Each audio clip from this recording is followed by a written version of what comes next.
MLA Kadiyam శ్రీహరిపై BRS నేత తాటికొండ రాజయ్య ఆగ్రహం వ్యక్తం చేశారు. ఎమ్మెల్యే పదవికి కడియం రాజీనామా చేసి మళ్లీ గెలిస్తే వచ్చే ఎన్నికల వరకు ఏం మాట్లాడము అన్నారు.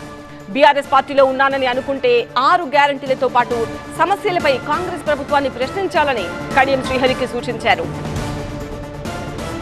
నిజంగా క్లీన్ చిట్ వచ్చింది కదా, నువ్వు చెప్పిన సర్పంచ్లు గెలిచింది కదా, కాంగ్రెస్ కౌన్సిల్ గెలిపించుకున్నావు కదా, మరి ఇంకేంది నీకు భయము?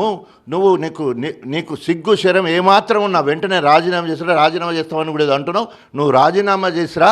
ఒకవేళ కనుక ప్రజలు నీకు తీర్పిచ్చాయంటే మళ్ళీ జనరల్ ఎలక్షన్లు వచ్చే వరకు నీ ముఖం చూడడం, నీ మీద ఒక్క పల్లెత్తు మాట కూడా నీవు కనుక బీఆర్ఎస్ పార్టీ అయితే పోయి ఆయన సమక్షంలో ఉండి అలివి కానీ హామీలు ఇచ్చిన 6 గ్యారంటీలను, 420 హామీలను, 700 మంది రైతులు చచ్చిపోయినలు, 160 మంది ఆటో డ్రైవర్లు చనిపోయినలు, ఒక 100కు పైగా బడి పిల్లలు చనిపోయినలు, తర్వాత ఒక్క హామీ నెరవేర్చలేదు, ఒక్క చెట్టు పోయలేదు, ఓ చెట్టుకు నీళ్లు పోసిన పరిస్థితి లేదు. వీటి మీద మాట్లాడాలి కదా.